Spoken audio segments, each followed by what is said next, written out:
Gazette du Togo, une vision sur l'actualité togolaise et sur le monde. Notre invité de ce matin, Daoudi Arthur, pour vous, c'est Monsieur Nathaniel Olympio, le premier responsable du Parti des Togolais, qui est parti membre de la C14, qui n'a pas pu prendre part aux élections législatives. Dernière, bien sûr, c'était le 20 décembre, dont les résultats ont été connus depuis le lundi, dimanche, et dévoilés par le président de la CENI. Alors, Monsieur Nathaniel Olympio, encore une fois, bonjour. Bonjour. Alors, nous sommes en période de fête. Comment vous avez fêté hier? Quelle fête? La Noël. Vous savez, les Togolais sont des gens qui aiment bien passer du temps en famille et célébrer des moments de joie, notamment Noël, qui est une fête très largement répandue et pratiquée au Togo. Sauf que nous sommes dans une période où personne au Togo n'a la fête à l'esprit, et c'est une période plutôt triste, morose et pleine d'interrogations, d'inquiétudes, et tout cela fait que ce qui devait être un moment de communion des populations et des familles devient un moment d'inquiétude, d'angoisse et de grand stress pour les populations. Donc l'ambiance n'était pas celle des grands jours hier dans les ménages, peut-être au niveau de vos militants?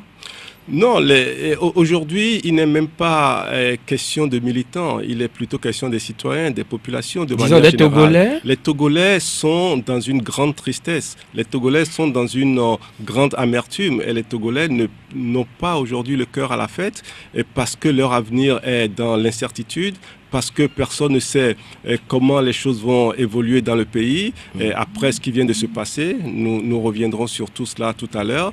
Mais ce qui est inquiétant, c'est que cette angoisse et cette inquiétude des Togolais va en grandissant. Mais tous les ans, pratiquement tous les ans, nous constatons qu'il y a toujours une ambiance folle autour des fêtes. Mais hier, quand vous sillonnez Lomé, vous allez constater que ce n'était pas la fête des grands jours. Même en appelant les parents au village, etc., la vie n'était pas celle qu'on connaît quand il s'agit de Noël. Mais où se situe le problème? Est-ce que c'est la politique, la crise politique qui détient sur tous ces pans-là? C'est une crise sociale, c'est une crise politique.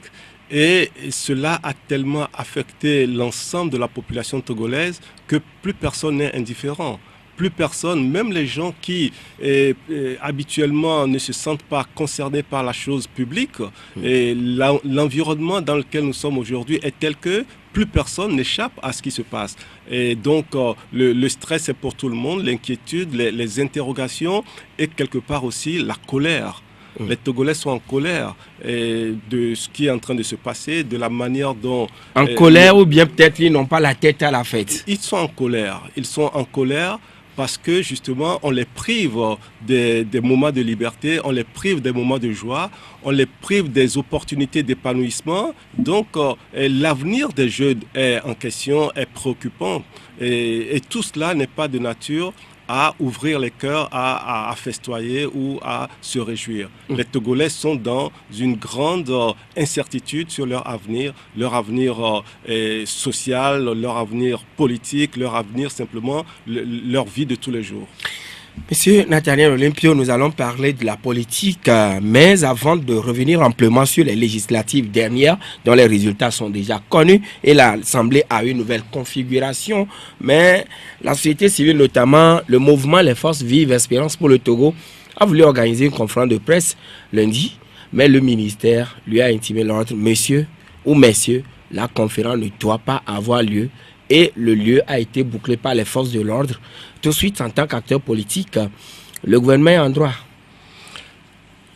Cet acte que le régime a posé est simplement la conséquence de ce que j'appelle le permis de tuer que la CEDEAO vient de délivrer au régime togolais.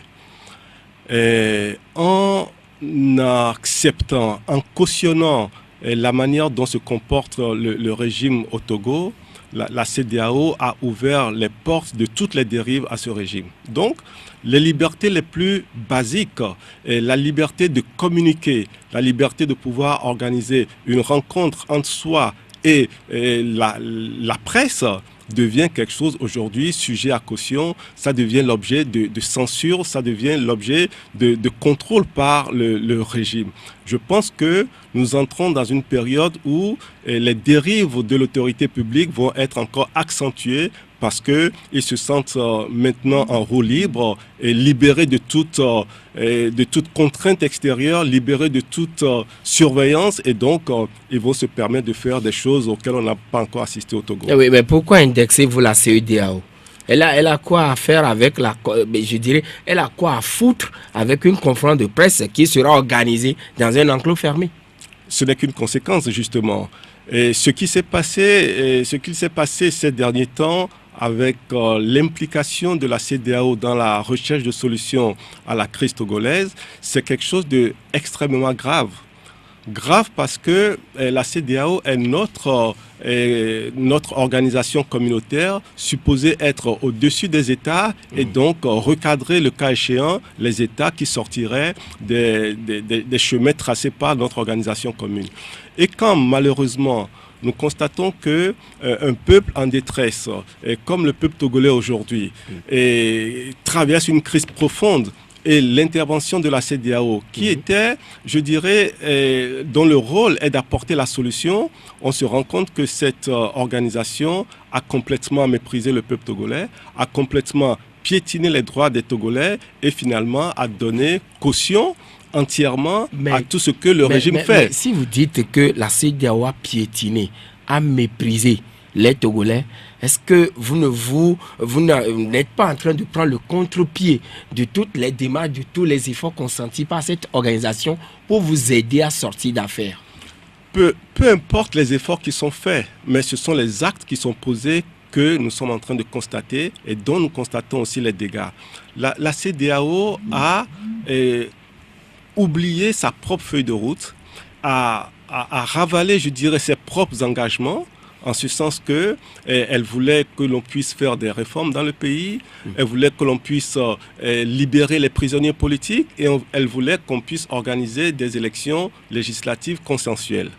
Et tout cela, préconisé par la CEDEAO dans sa feuille de route, rien n'a été fait.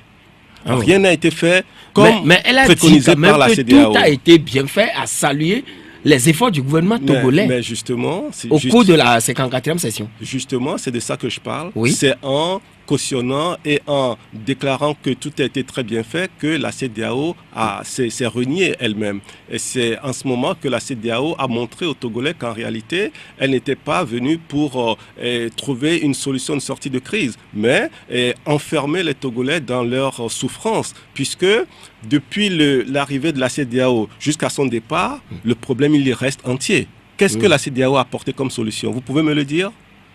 Aucune. Bien au contraire, ce comportement de la CEDEAO a donné à ce régime l'impression qu'il a maintenant le droit de faire tout ce qui lui plaît. Et c'est pour ça que nous commençons à assister à des interdictions de conférences de presse. Où a-t-on jamais vu une telle chose? Alors, vous aussi, au niveau de la coalition des 14 partis de l'opposition, vous annoncez une conférence de presse, je crois bien, pour ce mercredi. Alors, est-ce que vous avez averti qui de droit et toutes les formalités sont remplies pour que les forces de l'ordre ne viennent pas vous boucler comme cela s'était passé avec les forces vives? Depuis le mois d'août 2017 que la coalition commence à travailler et à faire beaucoup de conférences de presse, jamais nous n'avons adressé une note d'information relativement à l'organisation de conférences de presse. Jamais. Donc, autrement dit, les conférences de presse rentrent dans les activités de routine au niveau des partis politiques? Une conférence de presse, c'est un acte routinier que les partis politiques ou les associations ou les organisations peuvent organiser pour communiquer avec les populations. Donc, cela ne relève pas d'une nécessité d'informer l'autorité publique. Maintenant, nous sommes en train de voir que juste après cette élection que nous avons tous contestée, le régime se permet d'interdire des conférences de presse. Nous allons connaître des dérives encore plus graves de la part de ce régime depuis que la CEDEAO s'est comportée comme elle a fait en laissant le peuple togolais en race campagne, en pleine crise et en repartant, je dirais, sur la pointe des pieds comme si ils avaient honte de ce qu'ils ont posé comme acte en abandonnant les Togolais à leur sort. Très bientôt, les nouveaux députés vont prendre fonction et dans cette assemblée, nous allons découvrir un PDD anciennement Obu qui aura 3 sièges, en tout cas qui aura 3 députés. Le NET de Djiri Tama, 3 députés. L'Union des forces de changement de Gilchrist Olympio, qui aura 6 députés. Unir, la part du Lion, bien sûr, 59 députés. Le PDP, 1 député. Et les indépendants qui ont participé aussi à ces élections législatives, 18 sièges.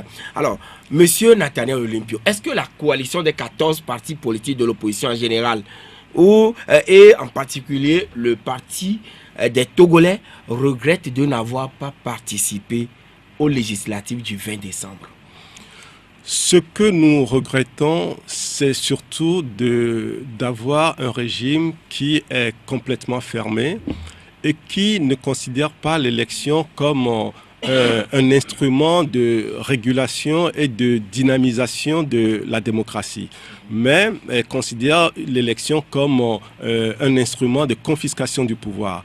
Et je le regrette profondément, mais ne pas avoir participé à une mascarade électorale, j'en suis au contraire fier. Et la lutte que mène le peuple togolais n'est pas une lutte pour acquérir des places à l'Assemblée nationale. Et la lutte que nous menons, nous ne voulons pas marcher sur les cadavres des Togolais pour accéder à l'Assemblée nationale. Ce à quoi nous avons assisté, c'est simplement une distribution de cadeaux entre amis qui se partagent un certain nombre de choses qu'ils considèrent comme leur propriété. Et aucun des Togolais, la grande majorité des Togolais qui participent massivement aux manifestations, aucun de ces Togolais ne reconnaît le statut de député à ce que l'on vient de présenter comme tel.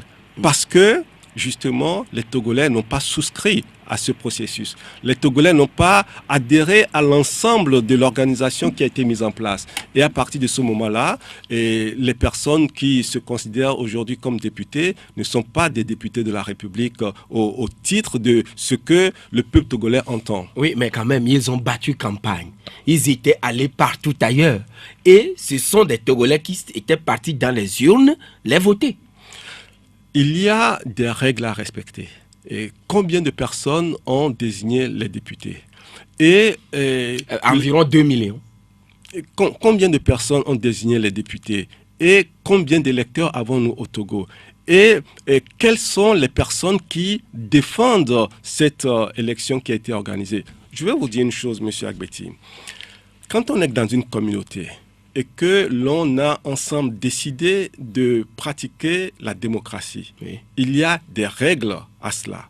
Et l'une des règles en démocratie, c'est que ce soit la majorité qui imprime son orientation à la vie publique. Malheureusement au Togo, notre démocratie, du moins ce qu'on appelle telle, notre démocratie au Togo, c'est une démocratie de la force. C'est une démocratie de la violence. C'est une démocratie de la répression. Et quand on veut conduire un peuple dans ces conditions-là, on ne peut que créer des conditions pour que la vie sociale devienne difficile pour tout le monde. Nous avons eu une grande chance que les Togolais se soient comportés de manière sage pendant cette période électorale. Parce que tout ce que le régime avait préparé comme actions de répression et tous les équipements militaires, tous les militaires qui ont été mobilisés, et les retraités qui ont été appelés comme si nous étions en période de guerre contre un ennemi extérieur, tout cela... Les anciens combattants? Non, les anciens militaires, les anciens militaires qu'on a rappelés sous les drapeaux, comme si c'était une mobilisation générale contre un ennemi extérieur. Non, Tout mais cela est-ce que c'est un plan ourdi ou bien plutôt c'est des activités qu'on fait chaque fois que le pays peut-être veut, pour des raisons sécuritaires, garantir la sécurité à tout le monde? Quand on appelle des électeurs à venir voter, Oui. on ne leur met pas en face des chars, des militaires armés. Nous ne sommes pas en état de guerre. Sauf si notre régime, le régime en place au Togo, estime qu'il est en guerre contre son peuple. Dans ces conditions, comment voulez-vous que les gens puissent être amenés à participer à ce qu'on veut leur imposer comme élection? Mais le ministre Yarka avait dit sur les antennes de la télévision nationale, le ministre de la Sécurité bien sûr, il disait que on se connaît au Togo, on connaît qui fait quoi, où et quand, comment et tout. Et il a aussi dit, vous aviez dit au niveau de la C14 que vous allez empêcher les élections par tous les moyens légaux. Et c'est contre ça qu'il veut s'opposer quand on veut agir dans la légalité? Moi, je ne fais qu'établir un lien. Oui, mais vous faites très bien, justement, parce que vous relevez les incongruités de ce régime. Non, parce moi, que vous je ne suis pas en train de déduire. Parce non. que vous soulignez parfaitement la manière complètement incompréhensible avec laquelle on veut traiter les Togolais. Quand on est dans un pays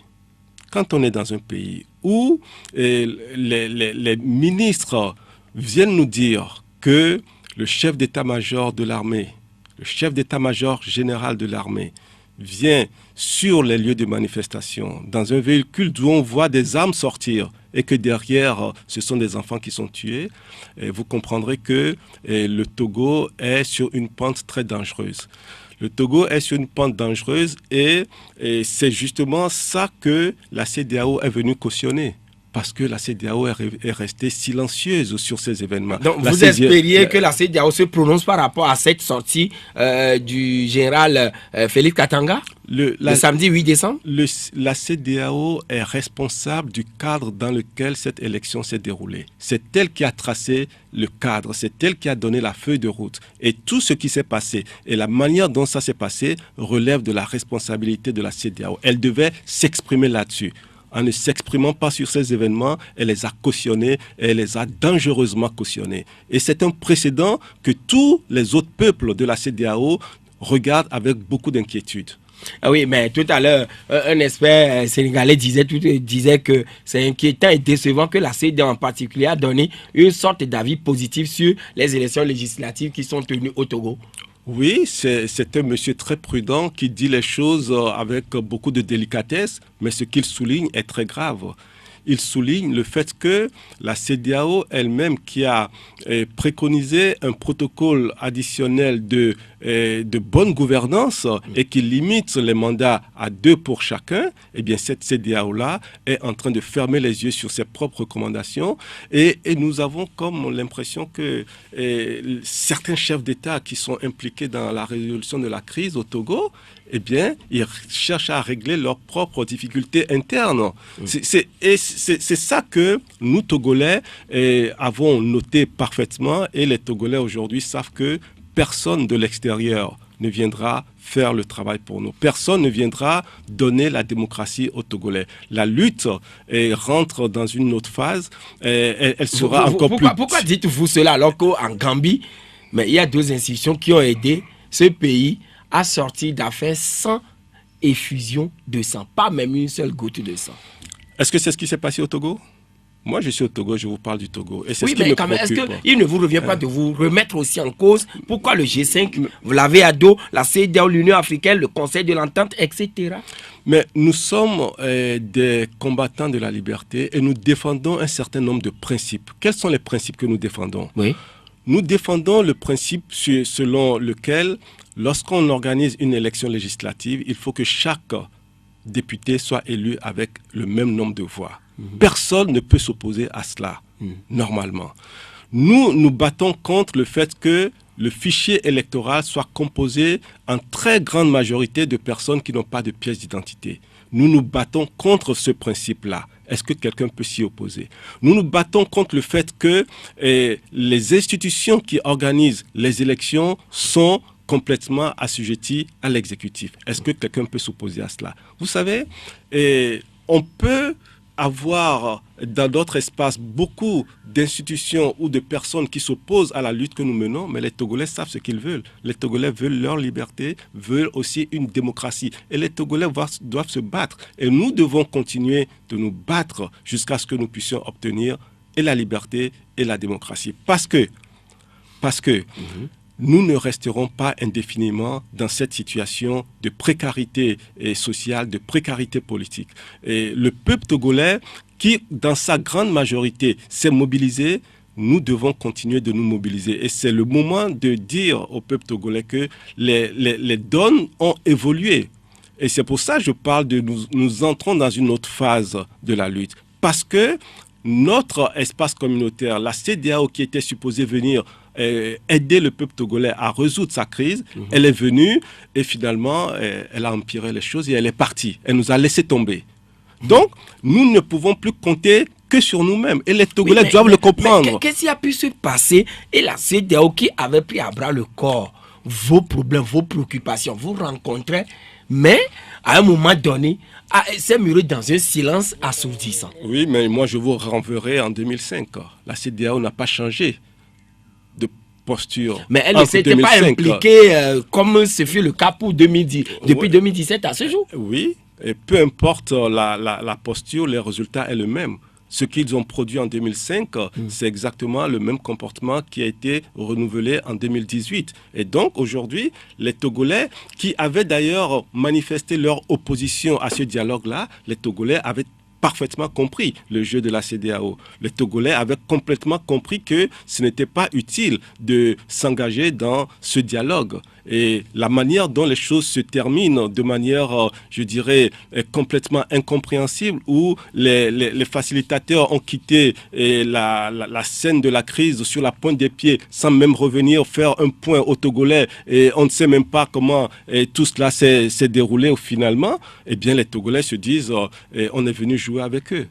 Et c'est pour ça que les facilitateurs sont partis faire le point à leur mandant, ceux qui les ont mandatés. Mais je pense que les peuples sont toujours au-dessus de tous ceux qui sont considérés aujourd'hui comme des mandants. Et le peuple togolais est celui à qui on doit adresser ce qui s'est passé. On doit faire un compte rendu. C'est pour lui que les gens sont intervenus. Ce n'est pas pour ce que vous appelez les mandants. Donc, tout cela a été très escamoté et c'est aussi un manque de considération finalement pour le peuple togolais. Oui, je dis les choses avec des mots très durs parce que c'est comme ça que nous le ressentons, c'est comme ça que nous le vivons.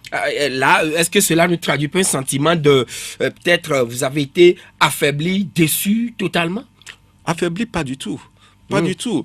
Et les Togolais savent ce qu'ils veulent. Et les Togolais sont très déterminés. Et d'ailleurs, cette adversité, cette étape qui vient d'être franchie est une étape qui galvanise davantage les Togolais parce que ça nous soude davantage autour de ce qui nous est cher. Et ce qui nous est cher, c'est la vie des enfants qu'on a enlevés, c'est notre démocratie qui est prise en otage, c'est le pays qui est toujours dans la misère. Voilà les choses qui sont chères aux Togolais, autour desquelles nous nous réunissons, nous nous mettons ensemble pour nous battre ensemble contre cela. Et maintenant, nous devons faire en sorte que notre lutte soit plus efficace, plus adaptée à la configuration qu'on nous a imposée. Et c'est le régime qui nous impose la manière de nous opposer à son fonctionnement.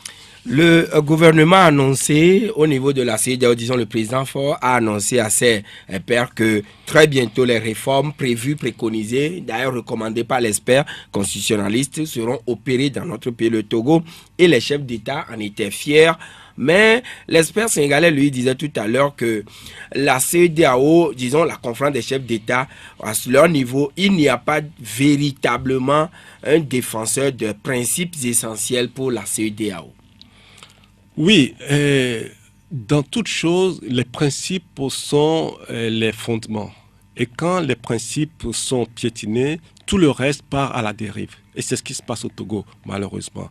Et la CEDEAO, c'est vrai qu'on peut dire beaucoup de choses très négatives sur son comportement, mais ce sur quoi moi je voudrais insister, c'est ce que nous, Togolais, devons faire. nous devons nous remettre au travail. Nous devons nous remettre dans la mobilisation pour que, ensemble, on impose à ce régime le respect de ce que veut le peuple. Nous avons laissé la CEDEAO prendre la direction de notre lutte en cherchant une solution de sortie de crise, et nous nous sommes rendus compte que c'était un dialogue de dupes.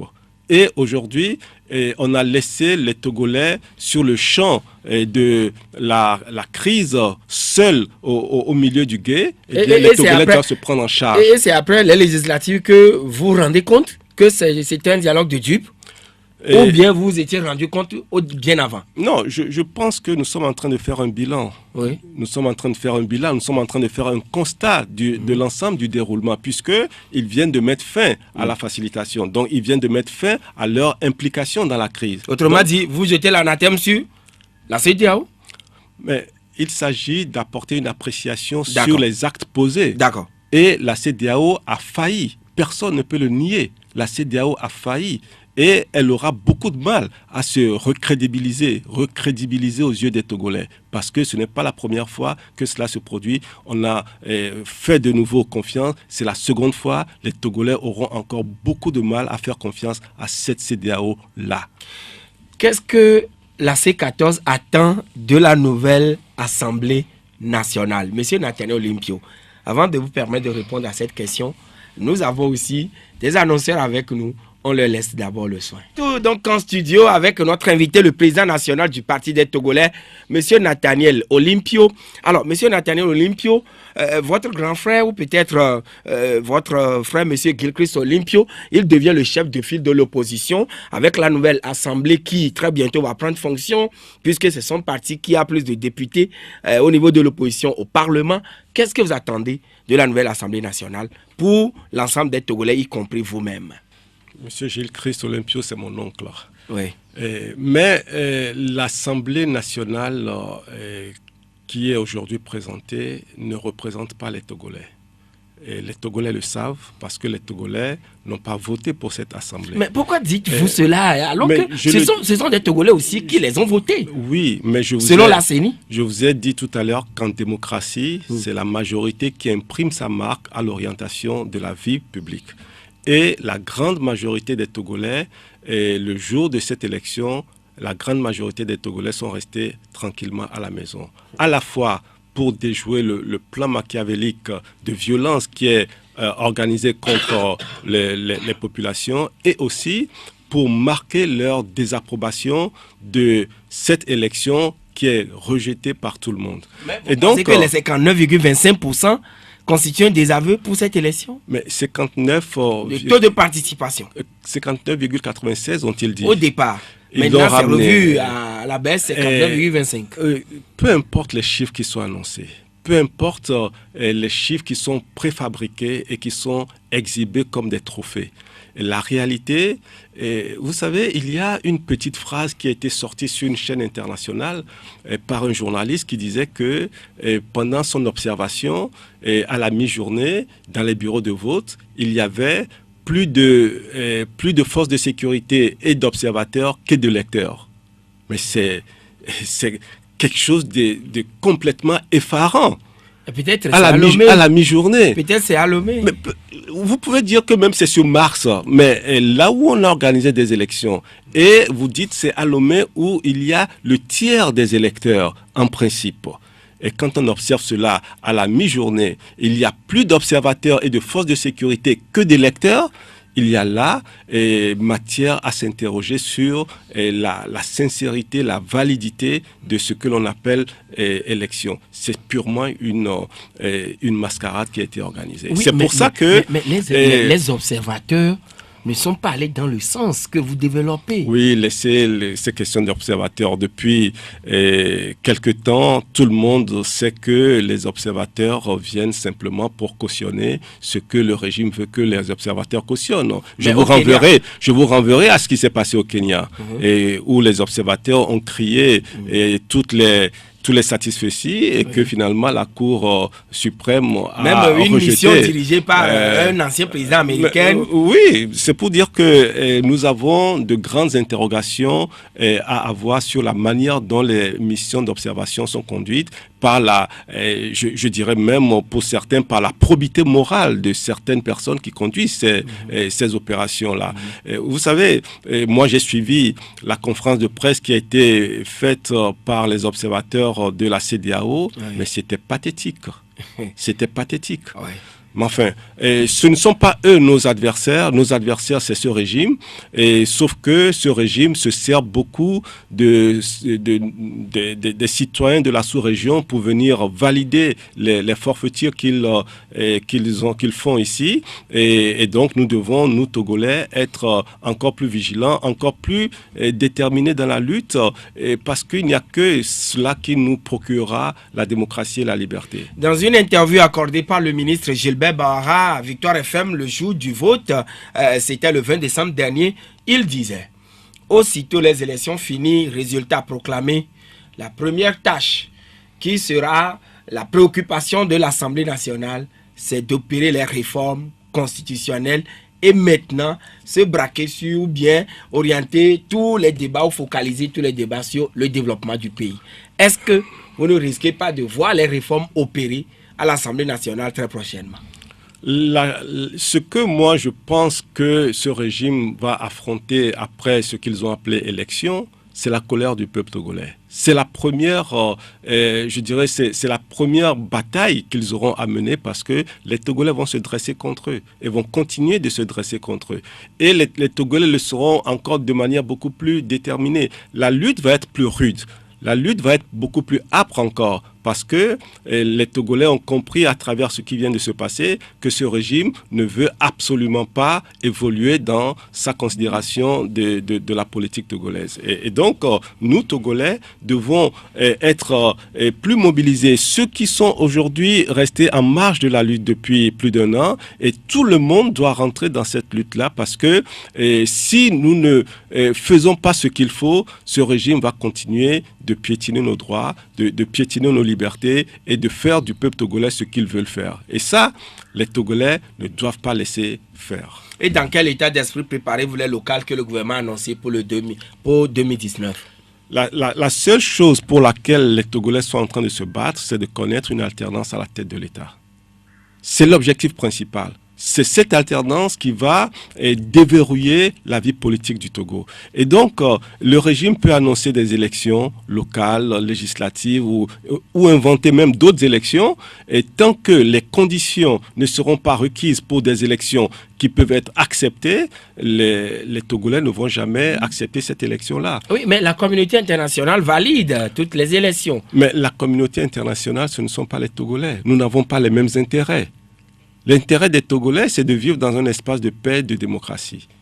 Et là, les intérêts de la communauté internationale, c'est de s'occuper de leurs intérêts stratégiques et économiques. Nous n'avons pas les mêmes intérêts. Donc, et ça, nous le savons. Donc, les locales annoncées par le gouvernement ne vous préoccupent? À la C14? Tout ce que fait le régime nous préoccupe, parce qu'ils le font mal, parce que ça porte entorse au pays. Et cette élection qu'ils sont en train d'annoncer, quelles sont les conditions de cette élection-là? Les mêmes conditions que ce qui a prévalu pour les élections législatives.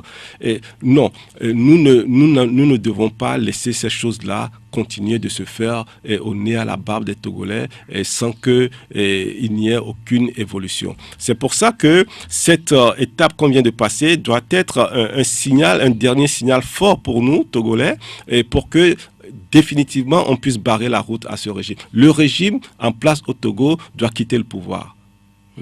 Pour qu'il puisse avoir une alternance. Nous devons tout faire pour que l'alternance arrive au Togo. Donc, vos énergies se focalisent beaucoup plus sur 2020?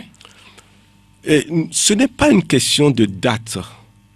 Et nous l'avons toujours dit. C'est en 2020 qu'on organise les présidentielles. C'est pour cela que la date du 20 décembre n'a pas été une préoccupation pour nous. Ce n'est pas le point focal. On s'est battu contre cette date parce qu'elle n'avait aucun sens. Et donc, aujourd'hui, ce que nous recherchons, peu importe à quel moment ça va arriver, mais nous nous battons pour que ça arrive le plus rapidement possible. 22 21 80 99 92 02 80 63. Madame, monsieur, vous nous écoutez partout et puis vous voudrez bien sûr réagir et poser une question à notre invité. Vous êtes en direct sur Victoire FM et le premier intervenant est déjà en ligne avec nous. Allô? Bonjour. Bonjour, monsieur. Oui, c'est Pelé. Pelé? Oui. Oui, la question, s'il vous plaît. Oh, oui. D'abord, je voudrais féliciter d'abord le ministre Yann pour cette élection, d'avoir évité le bain de sang, parce qu'il a appelé le peuple togolais à boycotter cette élection en restant à la maison. Merci. Pour d'abord, première question pour monsieur le président. Est-ce que la date du 20 décembre est une date fétiche?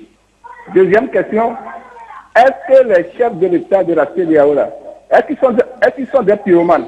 Merci. Bien noté, appelé. Nicolas, bonjour. Bonjour, Joachim. Oui.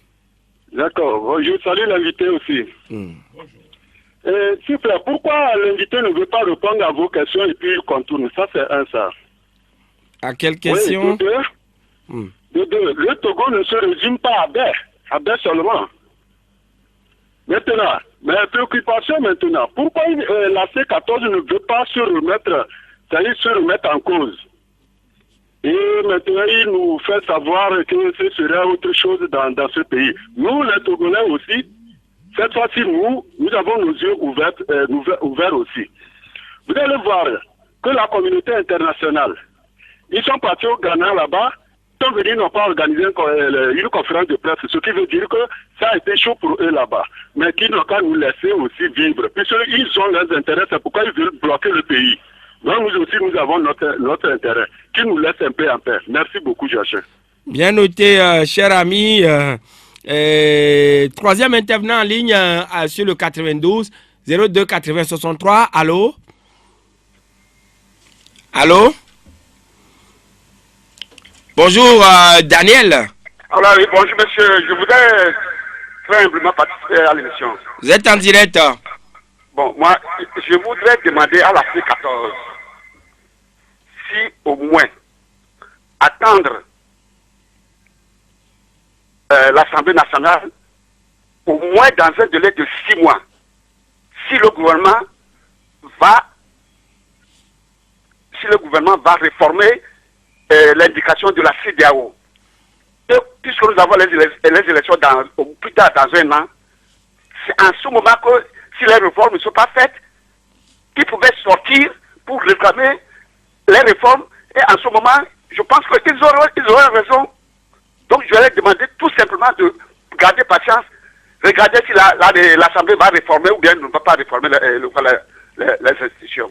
Je vous en prie. Merci, bien noté Daniel. Quatrième auditeur en ligne, c'est M. Gado. Bonjour. Bonjour M. Jachin. Oui, nous vous écoutons. Bonjour l'invité. Bon, moi ce que je voulais demander, vous avez remarqué que la CEDEAO est en train de vous tuer. Mais il faudrait dire la vérité à ces syndicats.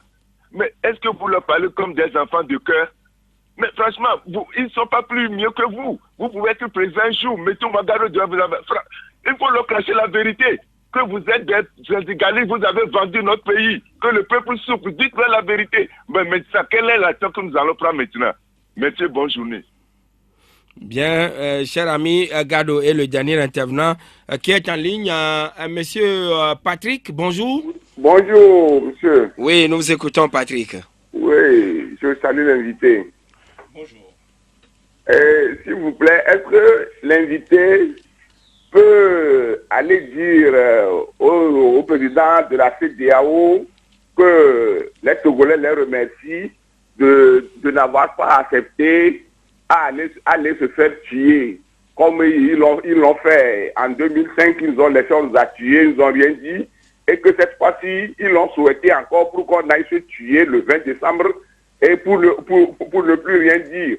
Et finalement, ils ont arrêté la mission des observateurs et je voulais demander à l'invité quelle est la position à tenir maintenant pour soulager le peuple togolais de cette souffrance. plus de 50 ans de règne de cette famille, nous sommes fatigués. Merci beaucoup, bonne journée. Bonne journée, cher ami. Alors, vous avez écouté le dernier intervenant, Patrick.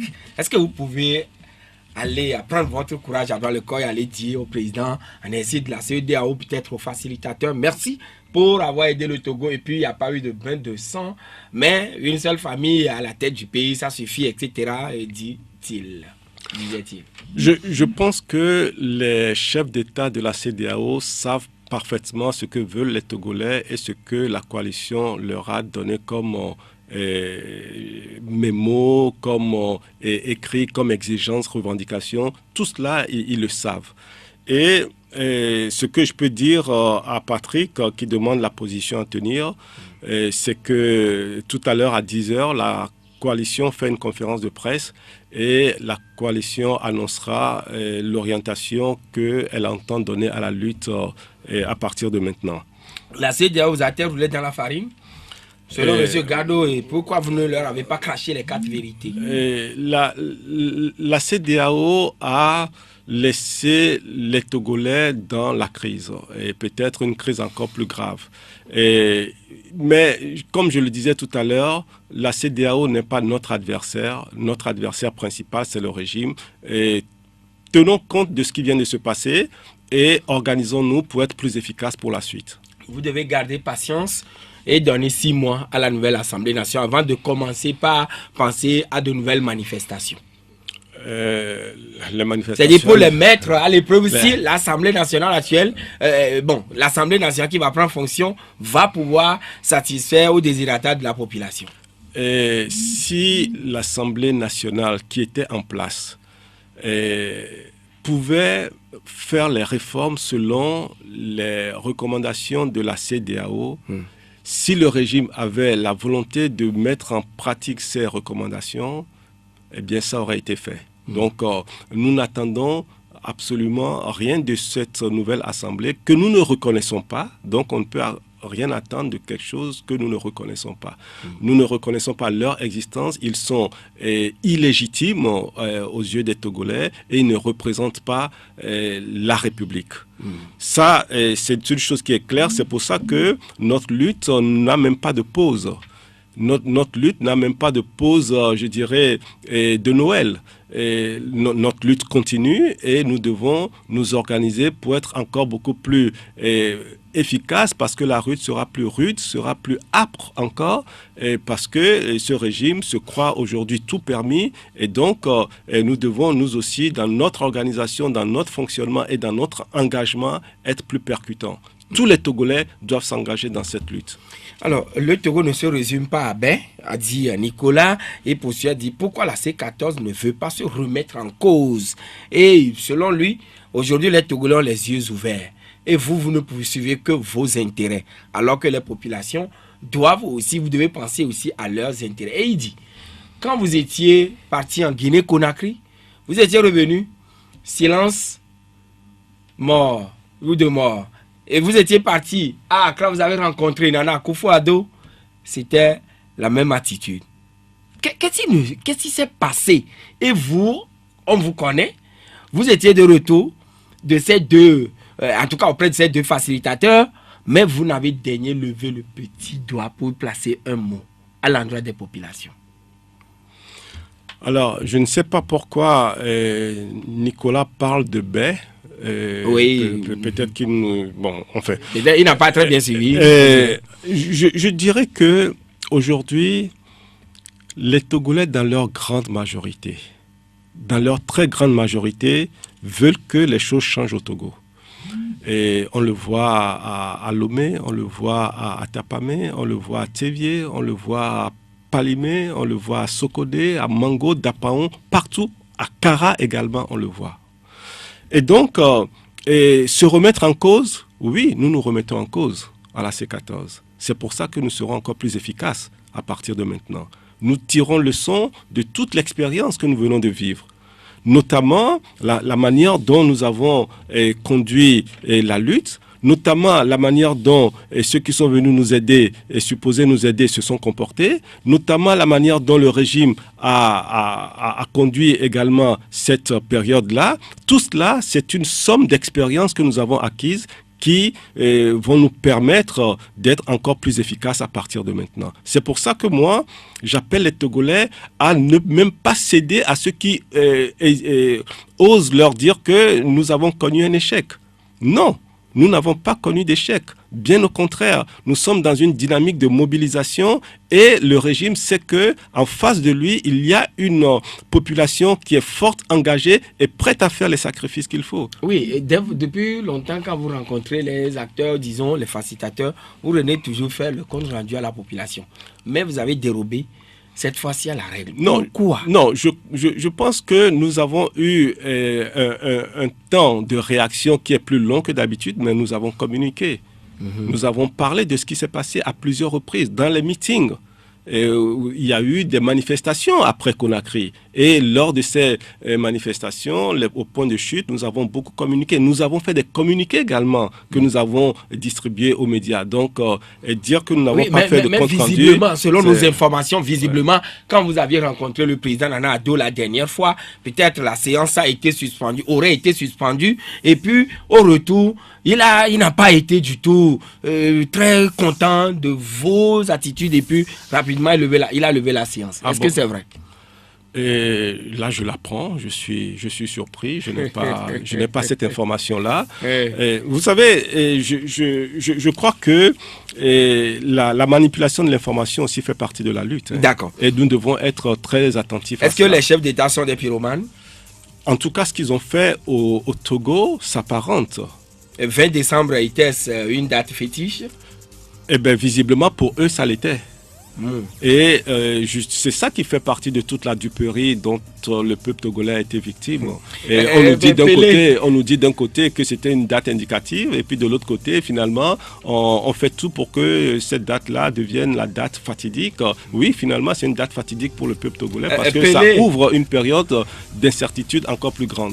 Pelé ironisait tout à l'heure en disant que le ministre Yark est à féliciter parce qu'il a appelé les Togolais à boycotter le scrutin, alors que le ministre avait clairement dit dans le communiqué que c'était pour des raisons sécuritaires. Vous savez, les ministres qui s'expriment, parfois, moi je les écoute avec beaucoup de peine. Parce que malheureusement, ils parlent au nom de la République, ils parlent au nom des Togolais et c'est désolant parfois les propos qu'ils tiennent, la manière dont ils se conduisent, qui bien souvent met beaucoup plus l'huile sur le feu que d'apaiser les choses, et ce n'est pas digne des premiers responsables de ce pays. Est-ce que vous reconnaissez que Fonya Singbe est un Togolais comme vous? Mais bien entendu. Alors, est-ce que la C14 sera prête à aller serrer la main au président de la République lorsqu'il faudra le saluer pour lui souhaiter une nouvelle an? Alors, ça c'est une question importante que vous posez. Nous sommes dans une famille, une grande famille. Et généralement, lorsqu'il y a des disputes dans les familles et que les problèmes sont réglés, on demande aux gens de se serrer les mains. Oui. N'est-ce pas? Oui. Eh bien, nos disputes ne sont pas encore réglées. Nous sommes à la fin de l'émission. Merci. Madame, monsieur, merci à tous qui nous avez reçus chez vous. Monsieur Nathaniel Olympio, merci d'être passé chez nous ce matin.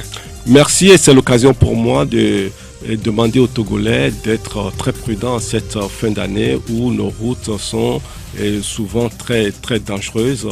Et avec le cœur qui n'y est pas, avec la colère que les Togolais ont sur le cœur, je demande et que Dieu apaise nos cœurs, mais qu'il nous donne la force d'obtenir ce que nous voulons. Merci, c'est fini pour aujourd'hui. Tout à l'heure, NSI Nankogo, Jacob Ahama, le duo va vous retrouver pour le journal en EV. N'oubliez pas, à 13h, nous sommes là tout comme à 18h, mais sans IT. Merci pour la coordination technique. Et je salue au passage notre cher ami Delphonse Akpaki du site d'information www.lagazettedutogo.com. Et excellente journée de mercredi à vous toutes et à vous tous.